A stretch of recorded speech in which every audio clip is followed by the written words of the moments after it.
Welcome students on speedy science. आज हम class 10th physics new book NCERT के chapter first जो कि इलेक्ट्रिसिटी है हमारा, उसका हम पार्ट 1 करने वाले हैं। इलेक्ट्रिसिटी के इस पार्ट में स्टूडेंट मैंने इलेक्ट्रिसिटी चैप्टर से रिलेटेड जितने भी इंपॉर्टेंट डेफिनेशंस हैं, फैक्ट्स हैं या न्यूमेरिकल्स हैं, उन सभी को कवर किया है। आई होप स्टूडेंट आपका ये जो लेक्चर होगा बेहद ही इंपॉर्टेंट होने वाला है आपके लिए, तो आप इस वीडियो को एंड तक देखिएगा। तो चलिए स्टूडेंट शुरू करते हैं। जो फर्स्ट टॉपिक है हमारा इस चैप्टर का वो है इलेक्ट्रिसिटी खुद, कि आखिर हम इलेक्ट्रिसिटी चैप्टर को पढ़ रहे हैं तो हमारे लिए ये जानना जरूरी है कि आखिर इलेक्ट्रिसिटी क्या होती है। तो आइए स्टूडेंट, इसे मैंने डेफिनेशन से कवर किया है, हम समझते हैं। डेफिनेशन में कहा गया है electricity is the flow of electrical power और charge. In modern time, we can say electricity is an important source of energy. Electricity is used in our homes, industry and transport. आइए student इस डेफिनेशन को हम समझते हैं। Definition में कहा गया है जो इलेक्ट्रिसिटी है स्टूडेंट, वो इलेक्ट्रिक पावर और चार्ज के फ्लो होने को हम इलेक्ट्रिसिटी कहते हैं। यदि किसी सब्सटेंस में स्टूडेंट इलेक्ट्रिक पावर और इलेक्ट्रिक चार्ज फ्लो हो रहा है तो हम ये कहते हैं कि उस सब्सटेंस में इलेक्ट्रिसिटी आपकी प्रेजेंट है। आइए हम डेफिनेशन में आगे पढ़ते हैं, जिसमें कहा गया है in modern time we can say, modern time में स्टूडेंट हम कह सकते हैं electricity is an important source of energy. Electricity जो है हमारी वो एनर्जी का एक इंपॉर्टेंट सोर्स है, यानी कि स्टूडेंट हमें इलेक्ट्रिसिटी से एनर्जी भी फाइंड होती है। आइए स्टूडेंट डेफिनेशन में आगे बढ़ते हैं, जिसमें कहा गया है electricity is used in our homes, industry and transport. Electricity का यूज स्टूडेंट हम अपने होम्स में यानी कि घरों में, इंडस्ट्री यानी कारखानों में एंड ट्रांसपोर्ट यातायात के साधनों में करते हैं। स्टूडेंट आप एग्जाम्पल से और अच्छे तरीके से समझ जाएंगे।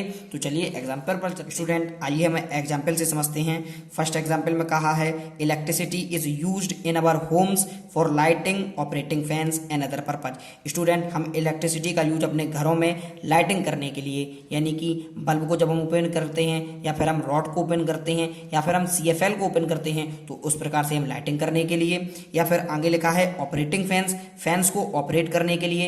एग्जाम्पल से समझिएगा, जैसे कि हम अपने घरों में पंखा चलाते हैं, कूलर चलाते हैं या AC चलाते हैं, वहां हम इलेक्ट्रिसिटी का यूज करते हैं। ठीक इसी प्रकार से उन्होंने आगे कहा है एंड अदर पर्पज, और अन्य पर्पज के लिए भी हम इलेक्ट्रिसिटी का यूज करते हैं। एग्जाम्पल से आप समझिए स्टूडेंट, जैसे कि हम वॉशिंग मशीन चलाते हैं, मिक्सी चलाते हैं या ओवन चलाते हैं तो वहां पर भी हम इलेक्ट्रिसिटी का यूज करते हैं। आइए चलते हैं अपने सेकंड टॉपिक पर, जिसमें कहा है in industry sector it is used to run various types of machine. Student in industry sector जो कारखाने होते हैं या कंपनी होती हैं उनमें कई प्रकार की मशीनें होती हैं स्टूडेंट, जो केवल इलेक्ट्रिसिटी से यूज की जाती हैं, जो इलेक्ट्रिसिटी से ही चलाई जाती हैं। तो इसलिए हम इंडस्ट्री सेक्टर में भी वेरियस टाइप ऑफ मशीन को रन करने के लिए भी हम इलेक्ट्रिसिटी का यूज करते हैं। तो आइए स्टूडेंट अब हम चलते हैं इलेक्ट्रिसिटी चैप्टर से रिलेटेड सेकेंड आपके इंपॉर्टेंट टॉपिक पर, जो कि है हमारा इलेक्ट्रिक चार्ज। आइए इसे भी डेफिनेशन से समझते हैं। डेफिनेशन में कहा गया है electric charge is the physical property of matter that causes it to experience a force when placed is an electromagnetic field। Student आइए इस डेफिनेशन को भी समझते हैं, जिसमें कहा गया है कि जो इलेक्ट्रिक चार्ज है हमारा वो किसी मैटर की फिजिकल प्रॉपर्टी होती है, और उसी मैटर को जब हम इलेक्ट्रोमैग्नेटिक फील्ड में रखते हैं तो वो एक फोर्स का एक्सपीरियंस करती है, एक बल का अनुभव करती है, और उसी फोर्स को हम इलेक्ट्रिक चार्ज कहते हैं। आइए स्टूडेंट अगर आप शॉर्ट में समझना चाहें तो हम ये कह सकते हैं कि इलेक्ट्रिक चार्ज किसी भी मैटर की फिजिकल प्रॉपर्टी होती है।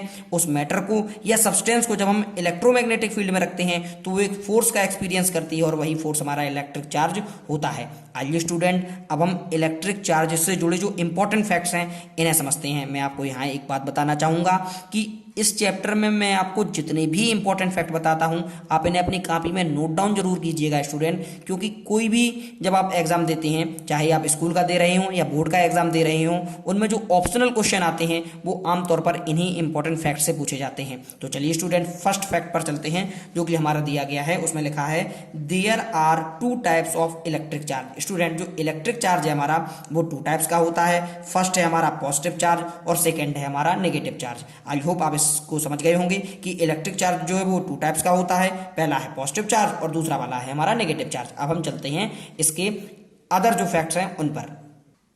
स्टूडेंट जो सेकंड फैक्ट है हमारा वो है अपोजिट चार्जेस जिन्हें हम अनलाइक चार्ज कहते हैं अट्रैक्ट टू ईच अदर। आइए स्टूडेंट इस कॉन्सेप्ट को भी समझते हैं। जो अपोजिट चार्ज होते हैं हमारे, उन्हें हम अनलाइक चार्ज कहते हैं और वो एक दूसरे को अट्रैक्ट करते हैं। आप इसे एग्जाम्पल से समझिएगा। यहाँ पर सबसे पहले हम ये समझते हैं कि हमारा अपोजिट चार्ज क्या होता है स्टूडेंट। तो मान लीजिएगा एक हमारा प्लस चार्ज है और एक हमारा नेगेटिव चार्ज है, यानी ये दोनों जो चार्ज होते हैं पॉजिटिव और नेगेटिव, ये अपोजिट चार्ज होते हैं और इन्हें हम अनलाइक चार्ज भी कहते हैं और ये एक दूसरे को अट्रैक्ट करते हैं। जब प्लस चार्ज को और माइनस चार्ज को स्टूडेंट हम पास लाते हैं तो ये एक दूसरे को अट्रैक्ट करते हैं। ठीक इसी प्रकार से स्टूडेंट थर्ड वाला जो इंपॉर्टेंट फैक्ट है आप उसे भी समझिएगा, जिसमें कहा गया है सिमिलर चार्जेस जिन्हें कि हम लाइक चार्जेस भी कहते हैं रिपेल ईच अदर, यानी कि जो स्टूडेंट सिमिलर चार्ज होते हैं जैसे कि प्लस प्लस हो गया या फिर माइनस माइनस हो गया, जब आप इन दोनों को या इन दोनों को आपस में पास लाते हैं तो वो रिपल करते हैं, यानी एक दूसरे से दूर हटते हैं। हम फोर्थ वाले इफेक्ट को समझते हैं। इसमें कहा गया है the SI unit of electric charge is coulomb. Student जो इलेक्ट्रिक चार्ज की एसआई यूनिट होती है वो हमारी कूलाम होती है। अब हम चलते हैं फिफ्थ फैक्ट पर, आप इसे भी समझिएगा। फिफ्थ वाले फैक्ट में कहा गया है if the matter contains positively charge particles is called protons and if the matter contains negatively charged particles called electrons। Student आप इस तरीके से इस फैक्ट को समझिएगा कि यदि कोई मैटर या सब्सटेंस है जिसके पास पॉजिटिव चार्ज पार्टिकल हैं उसे हम प्रोटॉन कहते हैं और जिस भी मैटर या सब्सटेंस के पास हमारे नेगेटिव चार्ज पार्टिकल्स होते हैं उन्हें हम इलेक्ट्रॉन कहते हैं। आइए स्टूडेंट चार्ज को भी समझते हैं। जो प्रोटॉन है हमारा उस पर प्लस का यानी पॉजिटिव का 1.6 10 टू द पावर -19 कूलाम का चार्ज होता है और जो इलेक्ट्रॉन है हमारा स्टूडेंट उस पर -1.6 10 टू द पावर -19 कूलाम का चार्ज होता है, यानी कि प्रोटॉन पर स्टूडेंट पॉजिटिव होता है और इलेक्ट्रॉन पर वही चार्ज नेगेटिव होता है। अब हम चलते हैं एक इंपॉर्टेंट फैक्ट पर। स्टूडेंट ये फैक्ट नहीं है बल्कि आप इसे न्यूमेरिकल मानकर चलिए। हो सकता है कभी कभी आपके ऑप्शनल में भी डायरेक्ट पूछ लिया जाता है, लेकिन इसे आप न्यूमेरिकल में रख लिएगा, इसलिए ये इंपॉर्टेंट है। आप देखिए जिसमें कहा गया है find the number of electrons in 1 coulomb of charge, यानी कि स्टूडेंट आपको 1 कूलाम चार्ज में, जो 1 कूलाम चार्ज में आपको नंबर ऑफ इलेक्ट्रॉन्स पूछे गए हैं। तो स्टूडेंट मैं आपको बताना चाहूंगा इसके लिए एक फॉर्मूला होता है Q is equal to N into e. यहाँ Q हमारा चार्ज को शो करता है, N हमारा नंबर ऑफ इलेक्ट्रॉन्स को शो करता है और जो E है हमारा वो 1 इलेक्ट्रॉन पर चार्ज को शो करता है। तो आइए स्टूडेंट अब हम समझेंगे कि 1 कूलाम चार्ज में कितने नंबर ऑफ इलेक्ट्रॉन्स होते हैं। तो चलिए स्टूडेंट आप इसे इस तरीके से समझिएगा। तो सबसे पहले आप सॉल्यूशन डालिएगा यहाँ पर साइड में, आप देखिएगा इसे हम आपको सॉल्व करके दिखाते हैं। जो हमारा फॉर्मूला है Q is equal to N into e, चूंकि हमें क्वेश्चन में नंबर ऑफ इलेक्ट्रॉन्स पूछा गया है तो आप N की वैल्यू इस फॉर्मूले से निकालिएगा जो कि होती है Q अपॉन E। अब आप वैल्यू को पुट कीजिएगा स्टूडेंट। जो हमारा Q है वो 1 कूलाम दिया गया है तो यहाँ पर हम 1 लिखेंगे और जो स्टूडेंट E की वैल्यू होती है 1.6 10 टू दी पावर -19। अब आप स्टूडेंट देखिएगा इस जो आपकी वैल्यू है -19 इसे आप ऊपर ले जाइएगा तो ये पॉजिटिव हो जाएगी, यानी 1 इंटू 10 टू दी पावर -19 की जगह ये पॉजिटिव हो जाएगी और नीचे होगा हमारा 1.6। स्टूडेंट अब आप इसे सॉल्व कीजिएगा। तो जब आप इसे सॉल्व कीजिएगा तो यहाँ पर आप देखिएगा आप इसे इस तरीके से लिख लीजिएगा 1/1.6 into 10 to the power plus का 19। स्टूडेंट अब आप गौर कीजिएगा यहाँ पर आप 10 का मल्टीपल ऊपर कीजिएगा, 10 का मल्टीपल नीचे कीजिएगा। तो जो ही आप 10 का मल्टीपल ऊपर करते हैं तो आपका होता है n is equal to 10 upon, आप नीचे कीजिएगा 1.6 में जब आप 10 का मल्टीपल करते हैं तो आपका 16 होता है into 10 to the power plus का 19। स्टूडेंट आप आगे सॉल्व कीजिएगा। यहाँ से जो आपकी 19 पावर है यहाँ से एक 10 और रिलीज कर लीजिएगा। तो जो ही आप एक 10 रिलीज करते हैं तो आपका हो जाता है 10 into 10 upon 16 into 10 to the power 18। Student आप इसे सॉल्व कीजिएगा। यहाँ पर 100 upon 16 into 10 to the power 18 जब आप स्टूडेंट डिवाइड करते हैं तो आपकी वैल्यू आती है n की 6.25 10 टू दी पावर 18। इस हिसाब से स्टूडेंट आप समझ जाइएगा ये हमारे जो 1 कूलाम चार्ज में नंबर ऑफ इलेक्ट्रॉन्स होते हैं। स्टूडेंट अब हम इलेक्ट्रिसिटी चैप्टर के 2 इंपॉर्टेंट टॉपिक कंडक्टर और इंसुलेटर्स को पढ़ेंगे। ये भी बेहद ही इंपॉर्टेंट हैं। आइए स्टूडेंट इन्हें हम डेफिनेशन से समझते हैं।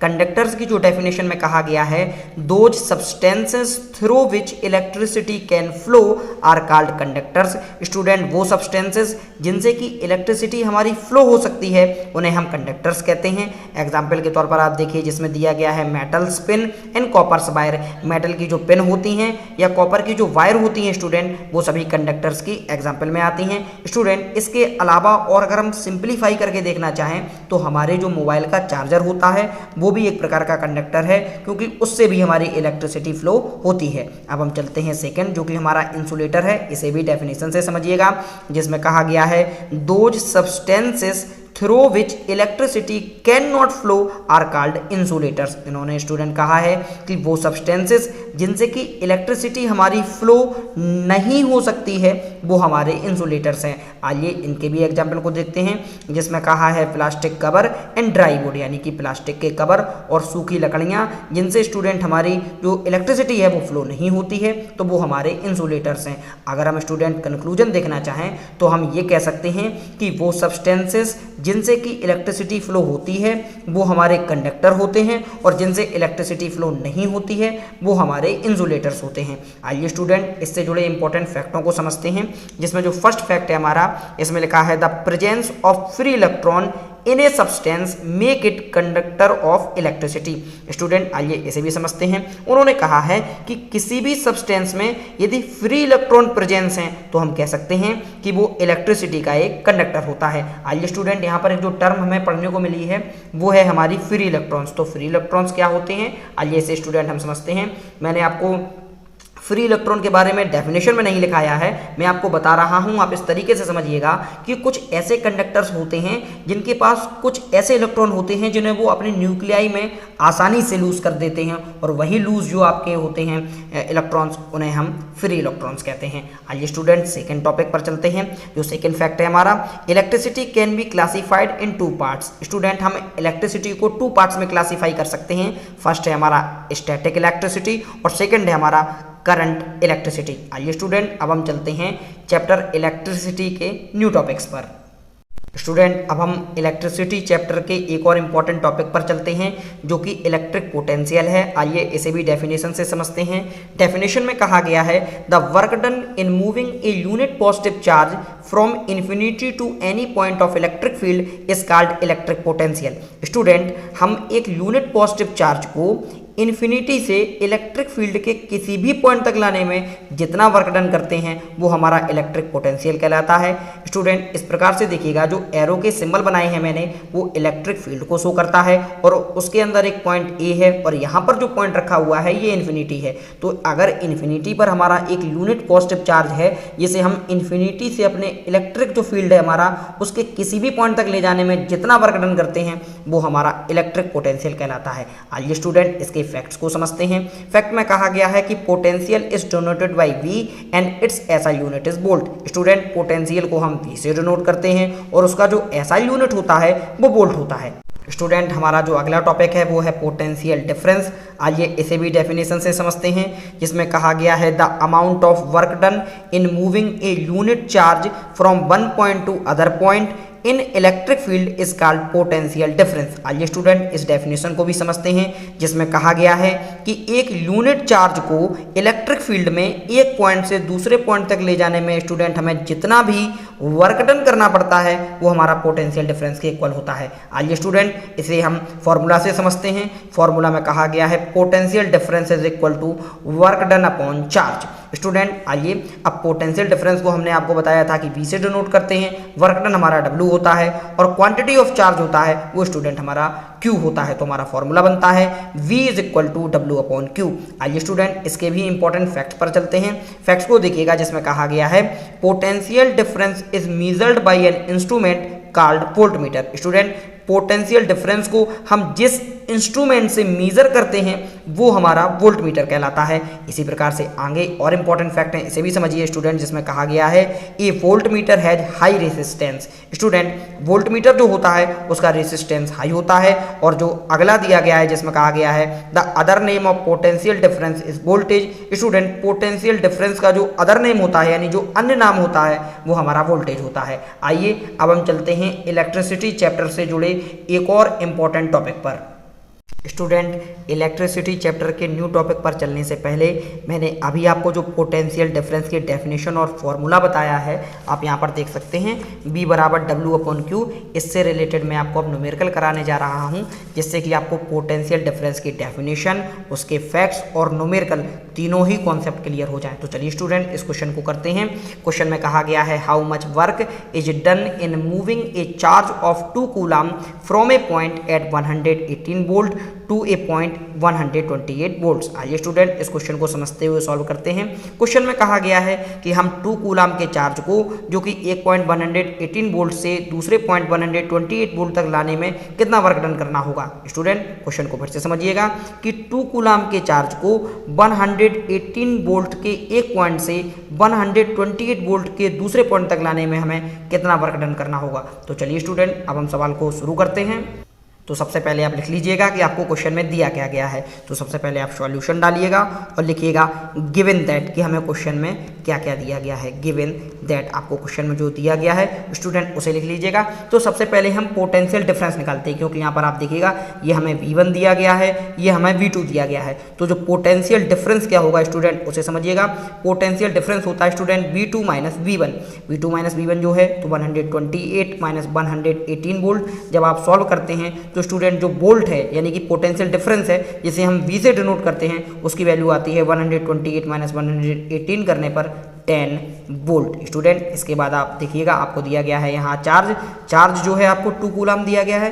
तो आप चार्ज को लिख लीजिएगा, वो है आपका 2 कूलम, और आपसे पूछा गया है कि कितना वर्क डन आपको करना होगा। हम जानते हैं स्टूडेंट, आप लिखिएगा कि वी नो दैट, हम जानते हैं जो फॉर्मूला, आप उस फॉर्मूला को लिख लीजिएगा। We know that V is equal to W/Q। Student, यहाँ से हमें वर्क डन फाइंड करना है, तो W इज इक्वल टू होगा V इंटू Q। जो V की वैल्यू है स्टूडेंट वो 10 वोल्ट आपने निकाली थी, और जो Q है वो आपको 2 दिया गया है। तो स्टूडेंट जो W होगा हमारा वो 20 जूल होगा। आई होप आप इस कॉन्सेप्ट को समझ गए होंगे कि इस तरीके से मैंने किया है। क्वेश्चन में कहा गया था हमें कि 2 कूलम के चार्ज को हम 118 वोल्ट के एक पॉइंट से 128 के दूसरे पॉइंट तक भेजते हैं, तो हमें उसके लिए कितना वर्क डन करना होगा। तो स्टूडेंट, आप देखिएगा, सबसे पहले मैंने पोटेंशियल डिफरेंस किया है। जो फॉर्मूला होता है V2 माइनस V1, वहां से मैंने पोटेंशियल डिफरेंस निकाला है। चार्ज हमें दिया गया था, वर्क डन हमें फाइंड करना है। इसके बाद स्टूडेंट मैंने फॉर्मूला लगाया V बराबर W/Q। यहाँ से W की वैल्यू आप निकालिएगा, W बराबर V इंटू Q होता है।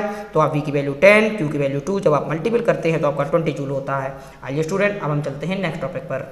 आइए स्टूडेंट, पोटेंशियल डिफरेंस से रिलेटेड एक और इम्पॉर्टेंट टॉपिक को पढ़ते हैं, जिसमें हमें 1 वोल्ट को डिफाइन करना होगा। तो आइए स्टूडेंट, इसे भी डेफिनेशन से समझते हैं। डेफिनेशन में कहा गया है if 1 joule of work is done in moving 1 coulomb of electric charge from 1 point two other. आइए स्टूडेंट, इस डेफिनेशन को भी समझते हैं। डेफिनेशन में कहा गया है कि यदि हम 1 कूलम के इलेक्ट्रिक चार्ज को एक पॉइंट से दूसरे पॉइंट तक ले जाने में 1 जूल का वर्क डन करते हैं, तो हमारा जो पोटेंशियल डिफरेंस होता है स्टूडेंट वो 1 वोल्ट का होता है। आइए अब हम फॉर्मूला से आपको समझाते हैं। जैसे हमारा फॉर्मूला होता है V is equal to W/Q। हमने 1 जूल का वर्क किया है 1 कूलम को लाने में, तो 1 से 1 कट जाता है, जिससे हमारा रिजल्ट भी 1 ही आता है। आई होप स्टूडेंट आप इस डेफिनेशन को समझ गए होंगे। अब कुछ इंपॉर्टेंट फैक्ट भी हैं, आप इसे भी समझिएगा। जिसमें फैक्ट नंबर फर्स्ट में कहा गया है कि copper is a good conductor. Copper एक अच्छा कंडक्टर होता है। वहीं लिखा है प्लास्टिक इज एन इंसुलेटर। जो प्लास्टिक है आपकी वो इंसुलेटर है, क्योंकि स्टूडेंट प्लास्टिक में आपकी जो इलेक्ट्रिसिटी है वो फ्लो नहीं होती है, और कॉपर में इलेक्ट्रिसिटी सबसे बेस्ट क्वालिटी में फ्लो होती है। इसी वजह से वो गुड कंडक्टर की श्रेणी में आता है। तो अब हम चलते हैं नेक्स्ट टॉपिक पर। स्टूडेंट, इलेक्ट्रिसिटी चैप्टर के एक और इम्पॉर्टेंट टॉपिक पर चलते हैं, जो कि है हमारा इलेक्ट्रिक करंट। तो स्टूडेंट, इलेक्ट्रिक करंट क्या होता है, आइए इसे डेफिनेशन से समझते हैं। डेफिनेशन में कहा गया है it is a flow of charge per unit time is called electric current. आइए स्टूडेंट, इस डेफिनेशन को भी समझते हैं। डेफिनेशन में कहा गया है कि पर यूनिट टाइम पर फ्लो होने वाले चार्ज को ही हम इलेक्ट्रिक करंट कहते हैं। स्टूडेंट, आप पुनः समझिएगा कि पर यूनिट टाइम पर ही जो आपका चार्ज फ्लो होता है वही चार्ज हमारा इलेक्ट्रिक करंट कहलाता है। जो इसका फॉर्मूला होता है स्टूडेंट इलेक्ट्रिक करंट का होता है charge upon time. Electric current को हम I से डिनोट करते हैं। चार्ज हमारा Q होता है टाइम हमारा t है, तो हमारा जो फॉर्मूला बनता है वो होता है I is equal to Q upon T. आइए स्टूडेंट इलेक्ट्रिक करंट से रिलेटेड इंपॉर्टेंट फैक्ट्स को हम पढ़ते हैं, जो कि आपके ऑप्शनल पेपर के लिए बेहद ही इंपॉर्टेंट है। जो आपके पेपर में ऑप्शन क्वेश्चन आते हैं ऑप्शनल, उनके लिए बेहद ही इंपॉर्टेंट है। तो स्टूडेंट आइए देखिएगा कि इलेक्ट्रिक करंट से जुड़े इंपॉर्टेंट फैक्ट्स क्या क्या हैं। आप इन्हें अपनी कॉपी में नोट डाउन भी कीजिएगा, ये बेहद ही इंपॉर्टेंट है। जिसमें सबसे फर्स्ट वाला है हमारा, उसमें कहा गया है current is denoted by I. Student current को हम आई से डिनोट करते हैं। SI unit of electric current is ampere which is denoted by A. Student current की जो SI यूनिट होती है एम्पियर होती है, जिसे हम ए से डिनोट करते हैं। आगे पढ़ते हैं स्टूडेंट। जो थर्ड इंपॉर्टेंट फैक्ट है हमारा, current is measured by an instrument called ammeter. Student current को हम जिस इंस्ट्रूमेंट से मेजर करते हैं वो है हमारा एमीटर। आगे पढ़िएगा। फोर्थ वाले जो फैक्ट्स में हमें दिया गया है, एन एमीटर है वेरी लो रेसिस्टेंस। स्टूडेंट जो एमीटर होता है उसका रेसिस्टेंस बहुत कम होता है, बहुत ही लो होता है। आइए इससे जुड़े कुछ इंपॉर्टेंट फैक्ट्स और भी पढ़ते हैं। स्टूडेंट एक मिली एम्पियर जो है हमारा वो 10⁻³ एम्पियर के इक्वल होता है। ठीक इसी प्रकार से जो एक माइक्रो एम्पियर होता है स्टूडेंट, वो 10⁻⁶ एम्पियर के इक्वल होता है। स्टूडेंट इलेक्ट्रिक करंट से जुड़ा हुआ एक और इम्पॉर्टेंट टॉपिक है, जो कि है हमारा डिफाइन 1 एम्पियर। हमें 1 एम्पियर को डिफाइन करना होगा। आइए स्टूडेंट, ये भी बेहद इंपॉर्टेंट टॉपिक है और इसे भी हम डेफिनेशन से समझते हैं, जिसमें कहा गया है when 1 coulomb of charge flow through a conductor in 1 second the electric current flowing through it is said to be 1 ampere. आइए स्टूडेंट डेफिनेशन से समझते हैं। डेफिनेशन में कहा गया है कि यदि 1 कूलम का चार्ज आपका किसी कंडक्टर से 1 सेकेंड के लिए फ्लो हो रहा है, तो हम कह सकते हैं कि उसका जो इलेक्ट्रिक करंट होगा वो 1 एम्पियर होगा। आइए स्टूडेंट, अब हम इसके फॉर्मूला से भी इसे समझते हैं।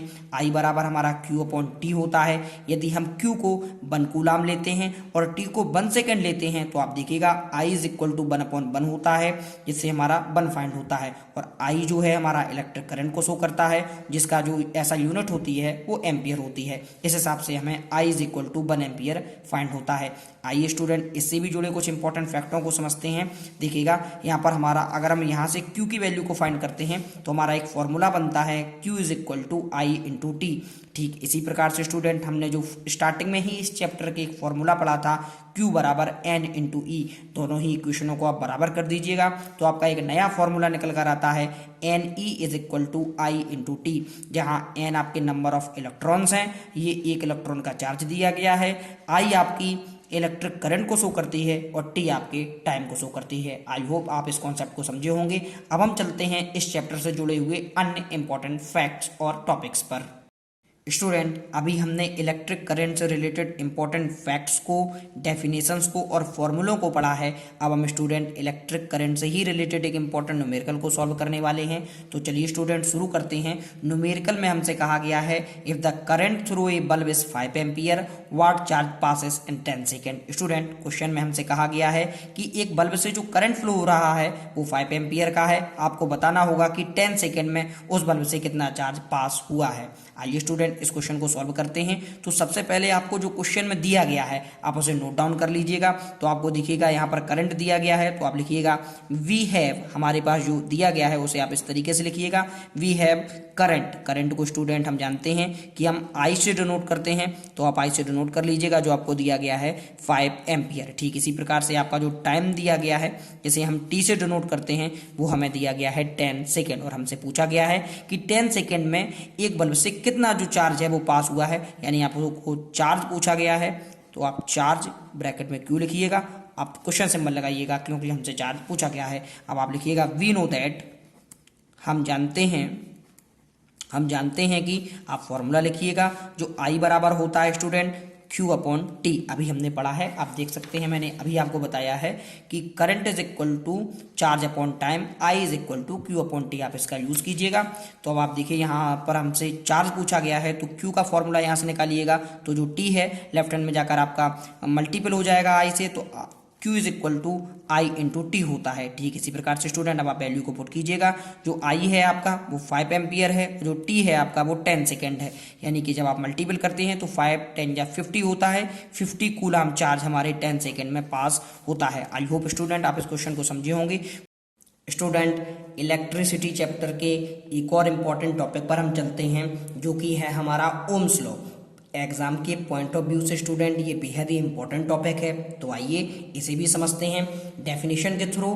डेफिनेशन में कहा है at constant temperature the current flowing through a conductor is directly proportional to the potential difference across its end. आइए स्टूडेंट इस डेफिनेशन को समझते हैं। डेफिनेशन में कहा है कि यदि हम टेम्परेचर को कांस्टेंट रखते हैं तब एक कंडक्टर से जो फ्लो होने वाला करंट है वो डायरेक्टली प्रोपोर्शनल होता है उस कंडक्टर के पोटेंशियल डिफरेंस के। आप यहाँ पर देख सकते हैं जो इलेक्ट्रिक करंट है वो आपके पोटेंशियल डिफरेंस के डायरेक्टली प्रोपोर्शनल है। इसे हम इस तरीके से भी लिख सकते हैं V directly proportional to I। Student अब हम जानते हैं कि जब हम डायरेक्टली प्रोपोर्शनल का सिंबल हटाते हैं तो हमें कोई कांस्टेंट लाना होता है। यहाँ पर वो कांस्टेंट हमारा R है, तब हम इसे लिखते हैं V is equal to R cross I।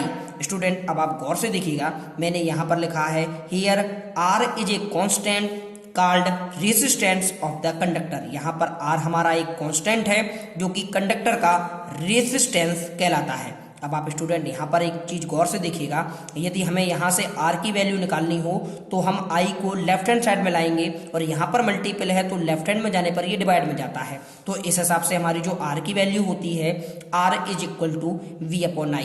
अब इनमें से कौन क्या है आइए स्टूडेंट इसे भी समझते हैं। मैंने यहाँ पर लिखा है कि जो V है हमारा वो पोटेंशियल डिफरेंस को शो करता है, I जो है वो हमारे इलेक्ट्रिक करंट को शो करता है और जो R है हमारा वो रेसिस्टेंस को शो करता है जो हमारा कांस्टेंट होता है। इसकी जो ऐसा यूनिट होती है स्टूडेंट, आप चाहें तो यहां से वोल्ट अपॉन एम्पियर भी लिख सकते हैं और जो फेमस आपकी जो ऐसा यूनिट होती है उसे हम ओम कहते हैं और उसका सिंबल स्टूडेंट ये होता है।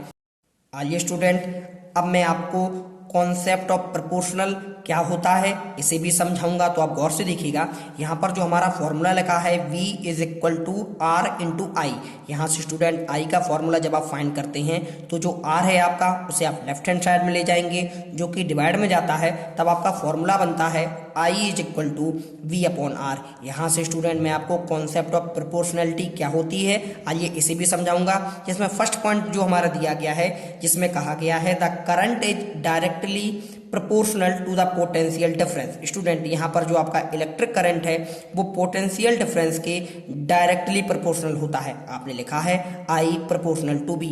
डायरेक्टली प्रोपोर्शनल का जो स्टूडेंट कॉन्सेप्ट होता है उसे आप इस तरीके से समझिएगा कि यदि आप I की वैल्यू को 2 टाइम्स कर देते हैं तो ऑटोमेटिक V की वैल्यू भी आपकी 2 टाइम्स हो जाती है। यानी कि जो भी एक्शन आप लेफ्ट हैंड के साइड करते हैं वही सेम एक्शन आपका राइट हैंड के साइड भी हो जाता है डायरेक्टली प्रोपोर्शनल में। इसके जस्ट अपोजिट जो स्टूडेंट होता है वो होता है हमारा इनवर्सली प्रोपोर्शनल। आइए इसे भी समझिएगा जिसमें लिखा है the current is inversely proportional to resistance. इस फॉर्मूले में जो I है और R है, यहाँ पर I इलेक्ट्रिक करंट है, R रेजिस्टेंस है, तो दोनों इनवर्सली प्रोपोर्शनल होते हैं जिन्हें स्टूडेंट मैं लिखूंगा I inversely proportional 1 upon R। यहाँ पर स्टूडेंट आप गौर कीजिएगा, जब हम बात इनवर्सली प्रोपोर्शनल की करते हैं तो डायरेक्टली प्रोपोर्शनल के जस्ट अपोजिट होता है। यहाँ पर मैंने आपको बताया था कि यदि हम I को 2 टाइम्स करते हैं तो ऑटोमेटिक हमारा जो V है वो भी 2 टाइम्स हो जाता है, जबकि यहाँ पर यदि हम I को 2 टाइम्स करते हैं तो जो हमारा